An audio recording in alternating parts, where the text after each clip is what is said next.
Assalamualaikum. Kita akan membahas tentang blunder Muhammadiyah mengumumkan awal puasa dan hari raya mendahului sidang isbat pemerintah. Bahkan jauh hari puasa masih kurang 2 bulan sudah mengumumkan. Ini sebenarnya bagaimana? Jadi ini mencoba meluruskan keputusan Muhammadiyah yang mendahului sidang isbat dalam mengumumkan awal puasa dan hari raya. Para ulama fuqaha, para ahli fikih menetapkan bahwa pemerintah wajib melakukan sidang isbat untuk menentukan awal puasa dan hari raya. Sedangkan umat Islam termasuk ormas wajib mengikuti keputusan pemerintah berdasarkan ijma ulama. Nah, ijma ini dasarnya apa? Dasarnya hadis-hadis.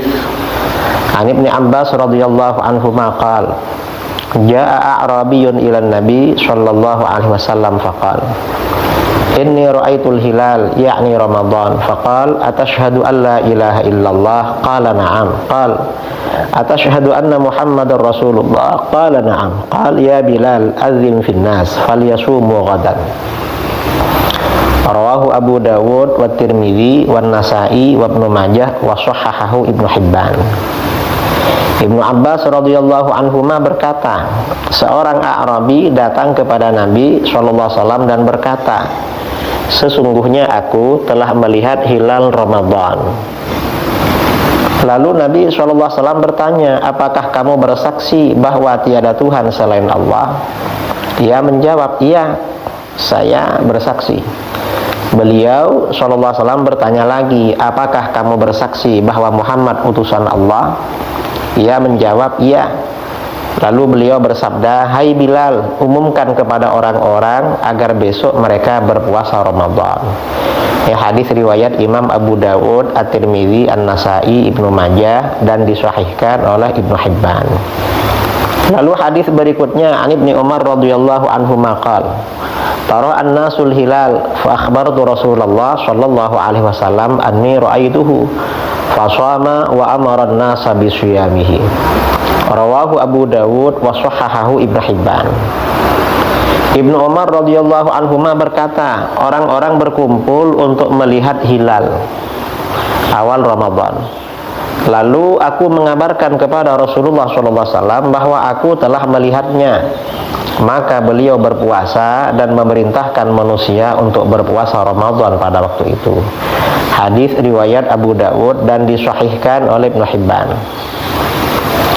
An Abdurrahman bin Abi Layla qala kuntu ma'a Umar radhiyallahu an fa'atahu rajulun faqala ra'aitul hilal Syawal faqala Umar ayyuhan nas aftiru. Rawahu Ahmad wal Baihaqi. Abdurrahman bin Abi Layla berkata, aku bersama Umar radhiyallahu an. Lalu seorang laki-laki datang dan berkata, aku telah melihat hilal bulan Syawal. Lalu Umar berkata, hai manusia, berbukalah kalian. Artinya jangan berpuasa. Hadis riwayat Ahmad dan Al-Baihaqi. Nah, fiqhul hadis, ya, kesimpulan hukum dari hadis-hadis ini. Beberapa riwayat di atas memberikan beberapa kesimpulan sebagai berikut.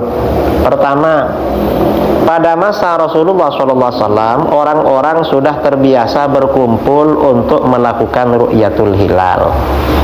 Jadi ru'yatul hilal ini bukan bikinan sekarang, tapi sudah berlaku sejak masa-masa Rasulullah SAW. Kedua, orang yang berhasil melihat hilal melaporkan hasilnya kepada Rasulullah SAW dan khalifah selaku pemerintah, seperti dalam kasus Sayyidina Umar di atas. Ketiga, berdasarkan laporan hasil ru'yatul hilal itu, Rasulullah SAW dan khalifah mengumumkan awal puasa dan hari raya. Keempat, metode yang digunakan untuk penetapan awal puasa dan hari raya adalah metode ru'yatul hilal. Kelima, pengumuman awal puasa dan hari raya adalah pada malam ru'yatul hilal berhasil dilakukan, bukan jauh hari sebelumnya seperti yang dilakukan Muhammadiyah. Keenam, hadis-hadis tersebut yang dijadikan dasar para ulama bahwa penentuan awal puasa dan hari raya adalah hak pemerintah, bukan hak perorangan atau organisasi kemasyarakatan.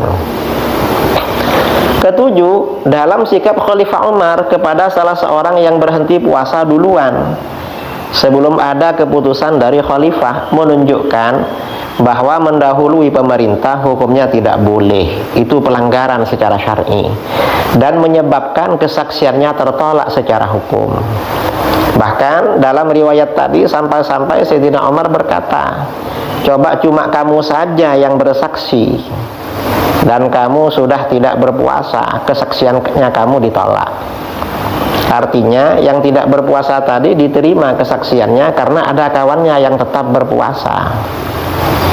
Dan kata Sayyidina Umar, seandainya kamu saja yang bersaksi dan kamu berhenti puasa, kami pukul kepalamu sampai kesakitan. Artinya orang yang mendahului pemerintah dalam mengumumkan keputusan dan berbuat sendiri menurut Khalifah Umar, beliau Khulafaur Rasyidin, mestinya kesaksiannya ditolak dan dipukul kepalanya hingga kesakitan.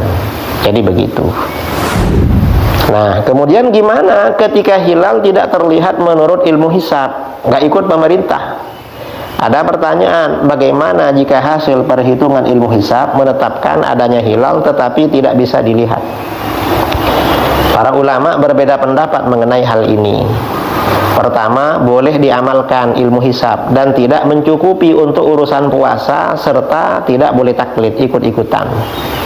Boleh diamalkan. Demikian pendapat Imam Nawawi dalam Al-Majmu' dan Ibnu Hajar dalam Tuhfahnya. Kedua, boleh diamalkan dan mencukupi dalam hal puasa. Demikian pendapat Al-Khatib Asy-Syirbini dalam Mughnil Muhtaj. Ketiga, wajib diamalkan bagi orang yang melakukan hisab dan orang yang mempercayainya. Demikian pendapat Imam Ar-Ramli dan putranya.